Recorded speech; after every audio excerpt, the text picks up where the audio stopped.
Welcome to Fresh Start. Are you ready for health? This is the final module in the series under Learn the Basics. You can scroll down and find us under Build Community. A while back, we introduced the concept of flourishing. Flourishing is to grow or develop in a healthy or vigorous way, especially as the result of a particularly favorable environment. A similar word, shalom, is a Hebrew word meaning peace, harmony, wholeness, completeness, prosperity, welfare, and tranquility. Flourishing does not happen in a vacuum. Seligman described flourishing using the acronym PERMA: positive emotions, engagement, relationships, meaning, and accomplishment. We want to focus particularly in this module on relationships. Flourishing requires community. Remember back when we talked about the blue zones, where people live the longest and the healthiest? We looked at the common factors they shared. They all eat a predominantly plant-based diet, which is naturally high in carbohydrates, most of these being grain-based. They all eat legumes on a daily basis, beans, peas, and lentils. On the average, they eat one small portion of meat a week, and none of them use cow's dairy. Some use goat cheese, like feta cheese, as a condiment. They all move naturally, and they have a purpose in living and a supportive community. Back in our first module, we asked you to consider your purpose. We'd like you to think about that again today in the context of flourishing. Does your purpose contribute to flourishing? What is important to you? Faith, family, profession, something else? How does it contribute? How does it add meaning to your life? We want you to flourish. We are designed to be social, so in this module, we want to concentrate specifically on how to build community. Are you ready for health?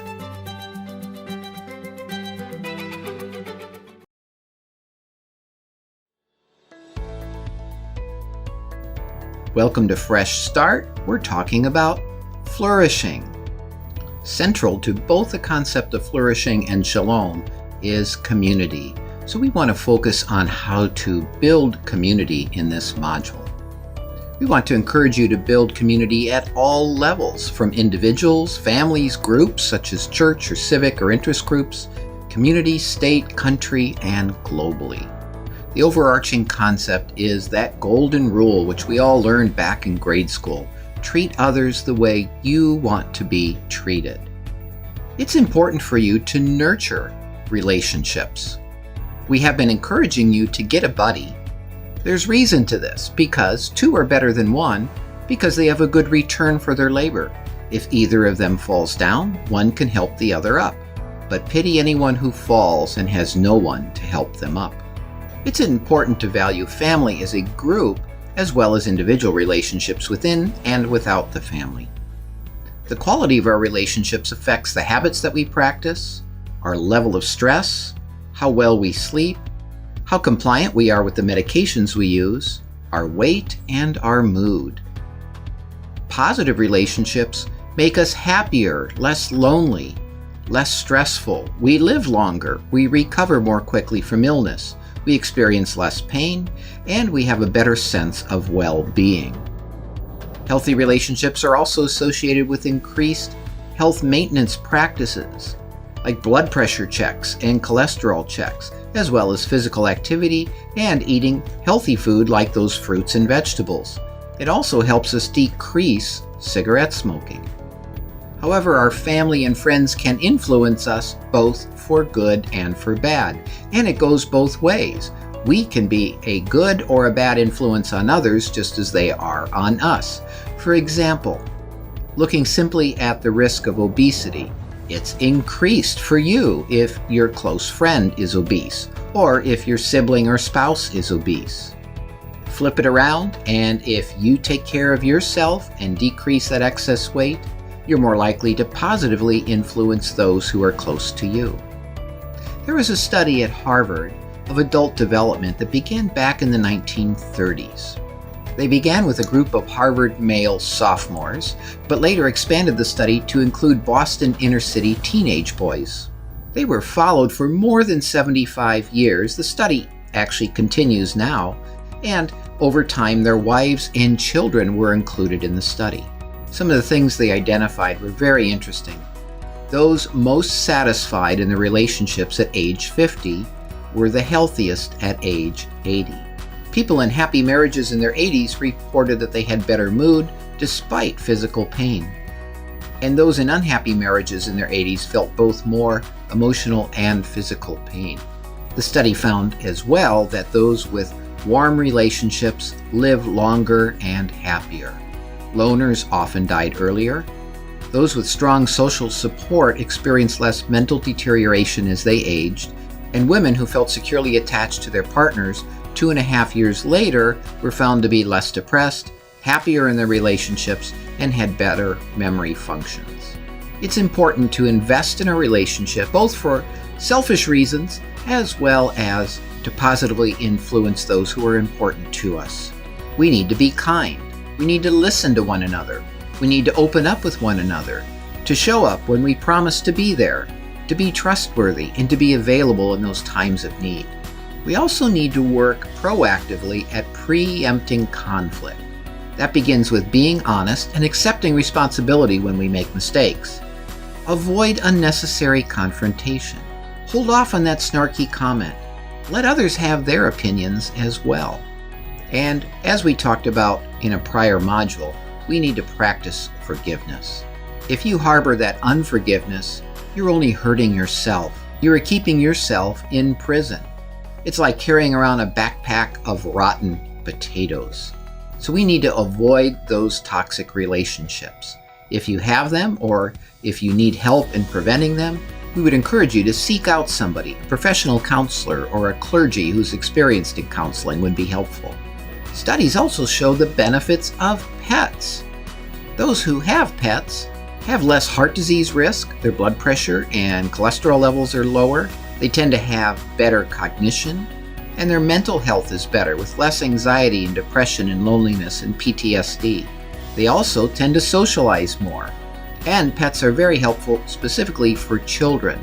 And we can focus specifically on dogs. To walk that dog requires that we get out and move. So dog owners have increased physical activity. They also live longer and they have a decreased sense of pain. We need to set aside our self-interests and seek a common good and promote mutual flourishing. We will benefit as well. We need to be in fellowship with other people. One form of that has been extensively studied is within the religious context. Most of the studies have focused on the Christian faith. However, similar results are being seen in other faiths as well. Involvement in a religious community promotes a better immune system, better outcomes from illness, decreased mortality, generally better health, such as things like a lower blood pressure, a better sense of well-being, better mental health with less suicide, less depression, and better coping mechanisms. However, watch out for those church potlucks. If you go to too many of those, you'll need the luck. They tend to feature the least healthy foods. But that's okay once in a while for a celebration. We also want to encourage you to consider being a volunteer. You do good and you feel good. Volunteering releases those feel-good hormones, endorphins, and even remembering back when you have volunteered helps release those same good feelings through memories. Are you ready for health?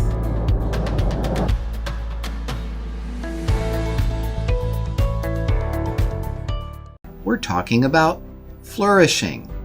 We're talking specifically about the importance of community to flourish. In this section, we want to focus on the big picture. We need to promote mutual shalom, peace, harmony, wholeness, completeness, prosperity, welfare, and tranquility for you, your loved ones, and for the world. The news is full of the problems in our global community. We have the problem of global warming, of disproportionate consumption of resources, maldistribution of those resources, and famine, just to name a few. The U.S. has signed on to the Global Methane Pledge to reduce methane production 30% by 2030. Methane is an important greenhouse gas, second only to carbon dioxide in importance. It's 80 times more potent in heat trapping than carbon dioxide, but it leaves our atmosphere much more quickly. Man-made methane makes up 60% of the total amount and accounts for 25% of global warming. The largest source comes from agriculture. Although this slide is from a few years back in California, I think it illustrates well what probably is the case across the country and maybe even across the world, especially the Western world, where more than half of the methane emissions come from our livestock. This is one of the reasons the United Nations has recommended a global vegan diet. Here are some troublesome truths to consider. Food production causes 30% of greenhouse gas. Animal products are 75% of this. Agriculture uses 70% of the fresh water. Meat and dairy use the largest proportions of this. While more than 820 million people lack food, 2/3 of the soybeans, maize, and barley, and 1/3 of the grains go to animal feed. To produce a pound of beef requires about 5 pounds of corn that would otherwise provide about 8,000 calories for human consumption, but that meat only provides about 800 calories. That pound of beef also requires about 1,800 gallons of water, while the corn only requires about 500. The beef production produces about 22 pounds of carbon dioxide, while the corn only produces 1.5 pounds. So meat and dairy provide only about 18% of our overall calories, yet they consume over 80% of our farmland. If people in the US ate no meat or dairy 1 day a week for a year, it would be equivalent in carbon dioxide emission to taking 7.6 million cars off the road. We also heard lots about diseases due to proximity to animals. We can just think of the recent COVID pandemic, which may have come from one of those animal wet markets. We also have an increased risk of disease from deforestation driving wild animals into human habitats. And those factory farms are also breeders of disease. Throughout history, infectious diseases have come from many domestic animals, many for which we have good treatment and vaccines for, and are fortunately fairly rare today. But these include things like diphtheria, influenza, measles, mumps, whooping cough, smallpox, tuberculosis.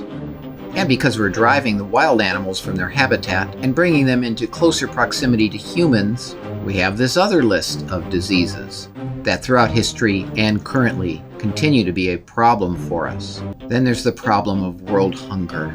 All you have to do is turn the news on to see the heart-wrenching pictures of starving babies. While here in the Western world, we have the problem of overconsumption of calories.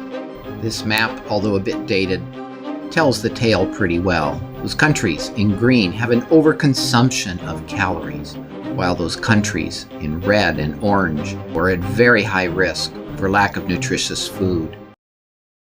The World Health Organization encourages us to eat a plant-based diet to allow better use of the resources and for our health to restrict salt, saturated and trans fats, and added sugars.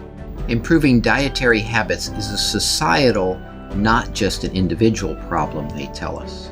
Michael Pollan wisely told us, eat food, not too much, mostly plants. And if we can expand the golden rule globally, treat others and the planet as you would like to be treated. Although it seems difficult for us to make an impact individually, if we all work together, we can make our impact felt.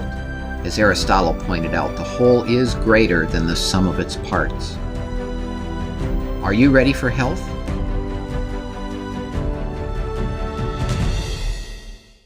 We've been talking about the concept of flourishing and how to contribute to that by building community. Since this is our last module in this series, we wanted to summarize what we've talked about. We encouraged you to live like the blue zones, to eat a predominantly plant-based diet that will naturally be high in unprocessed carbohydrates, We encourage you to eat legumes on a daily basis, those beans, peas, and lentils, and to limit the amount of meat that you eat to maybe one small portion a week, thinking of it as a condiment. Limit that cow's dairy. Again, if you use it, think of it as a condiment. We've encouraged you to move, to get active, to find a purpose in living, and to be involved in your community. We introduced you to the eating continuum and encouraged you to eat more here on the right, those plant-based whole foods, and less on the left, the animal products and processed foods. We introduced you to the traffic light concept of identifying those foods. We've encouraged you to eat real food, plant-based whole foods, working up to about 40 grams of fiber a day, filling at least 75% of that plate with foods that are high in fiber and water, those plant-based whole foods, including in that a cup of legumes or beans a day, and minimize those animal products and processed foods, limiting those to no more than a quarter of the plate, and better yet, eating them all together on a celebration day, no more than 1 to 2 times a week. Get rid of the salt shakers. Watch out for the foods that are high in sodium. Be more physically active. And if you're trying to maintain weight loss, you need to be aiming for 30 minutes a day of vigorous activity or 60 minutes a day of moderate exercise.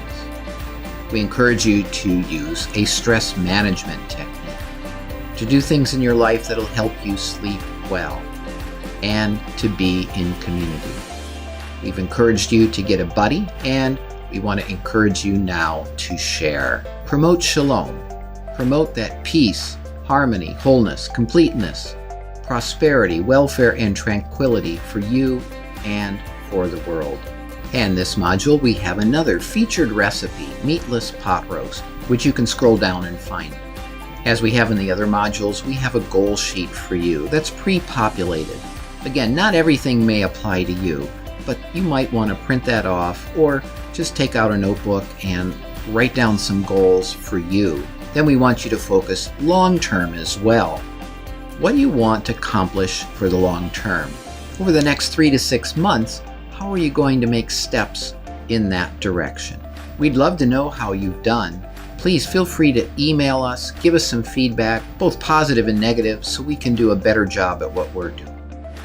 If you have any questions, you are welcome to email us anytime. You can contact us at livememorialwell@mhsystem.org. Here's wishing you shalom. Thank you for allowing us to share in your life. Are you ready for health? I hope you're finding it.